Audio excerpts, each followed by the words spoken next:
Today we are talking about one of the most persistent loops in federal healthcare fraud policy, specifically why home health agency fraud keeps exploding and why the technology to stop it has been sitting idle for years.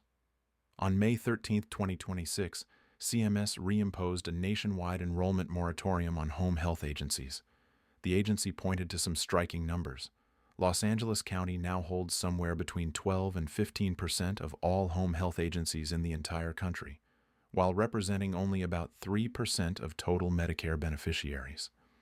That means over 1,000 new agencies appeared in LA County alone since 2019. In Ohio, investigators found cases of 5 or more agencies operating from a single address, one location with 18 separate agencies stacked on top of each other. Criminal cases from Massachusetts to Texas to Michigan ended in serious federal prison time, massive restitution orders, and evidence of money moving through shell accounts and out of the country before collections could even begin. This is not a new problem. CMS ran localized moratoria starting in 2013, expanded them to 4 states by 2016, kept extending them, then let them expire in January 2019.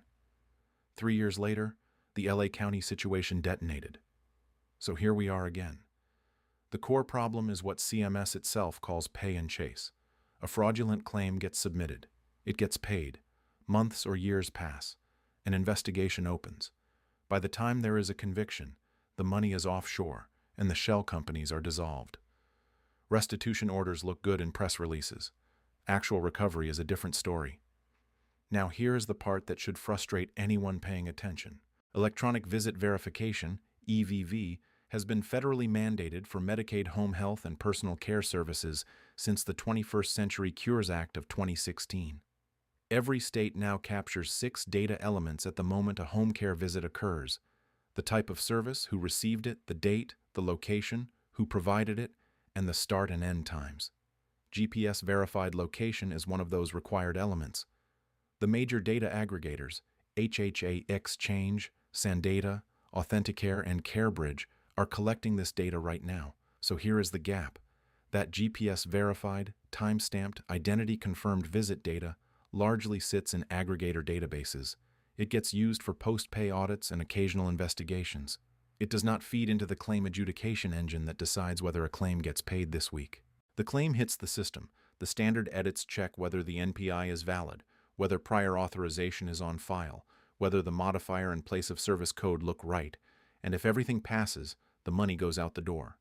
The GPS data that proves whether a provider was actually at the patient's home that day is not part of that decision.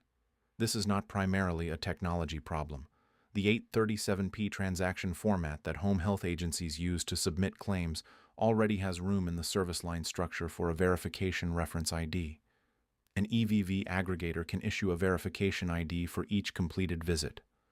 The provider includes that ID when submitting the claim. The payer fires an API call to confirm the match on all 6 elements before adjudication completes. Round-trip latency on that call runs well under 500 milliseconds. It does not slow claim processing in any meaningful way.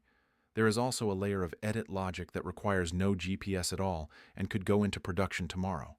If a single aide shows overlapping visit records placing them at 2 homes 30 miles apart at the same time, that is a physical impossibility. If a provider shows 18 visits in a single day with 0 travel time between them, same problem.